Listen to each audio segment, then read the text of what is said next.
शिव भरोसा किसको कहते हैं? जिसका पति अंतिम सांसें गिन रहा हो, डॉक्टर ने कह दिया 1% चांस है, 40 दिन तक कोमा में पड़ा हो, ब्रेन खुला हो, शरीर हाथ में कोई कंपन ना हो, श्वास केवल मशीन से धड़क रहा हो, और बच्चा नहीं, गोद में 15 दिन के बच्चे को लेकर जो बिलख रही हो, उसकी दशा क्या होगी? जरा विचार करो। रोते नहीं, अब आप तो बाबा अच्छा कर दिया। अच्छा, आजाओ बाबू, आ जाओ।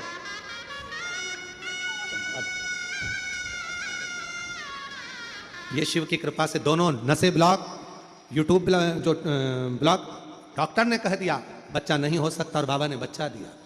आखिरी में विश्वास नहीं था दीदी पर तो थोड़ा हंसी, बाबा ने परीक्षा ले ली और पति का ऐसा एक्सीडेंट हुआ, मंत्रालय में नौकरी, पुलिस विभाग में, और पूरा ब्रेन पूरा डैमेज, नहीं हिल सकते, कोमा में चले गए, 40 दिन तक पड़े रहे।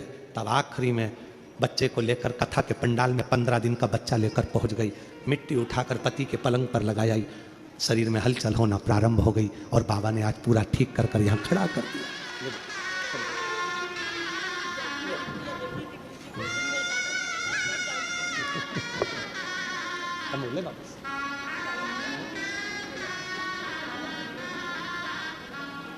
दे बेटा, आ जाओ, प्रणाम।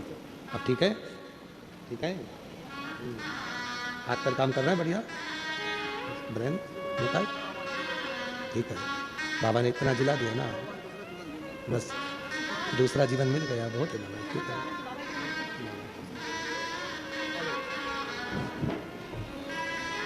मेरी जीजियों, ये दुनिया की दृष्टि में केवल शिव पुराण की कथा है। ये दुनिया की दृष्टि में लोगों को लगता है सियोर वाला बाबा आता है, कथा सुनाकर चले जाता है, पर जिसने पंडाल की महत्वता को जान लिया, जिसने कथा के पंडाल की मिट्टी की महत्वता को जान लिया, जिसने शिव महापुराण की महत्वता को जान लिया, बाबा ने उसका हाथ पकड़ लिया।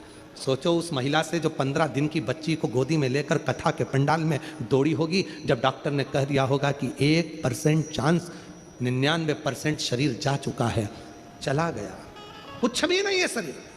वो तो नौकरी कर रहे थे, सर्विस कर कर घर आ रहे थे, इसने, उसके भी मन में उत्साह था कि मेरे घर में बच्चा हो गया इतने सालों के बाद, और नौकरी कर कर और घर आ रहे, योग संजोग, किसको, किसका भरोसा? वो बोल रहा है मेरे को मेरा दूसरा जीवन मेरे भोलेनाथ ने मुझे दे दिया, किसके आश्रित?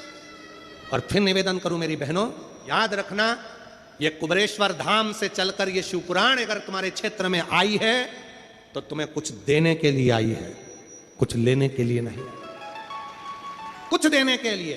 5 दिन झोली पसार कर उसको नमन कर कर, प्रणाम कर कर, दिल से उससे प्रार्थना कर कर, उससे अपने मन की बात कहकर सब कुछ प्राप्त कर सकते।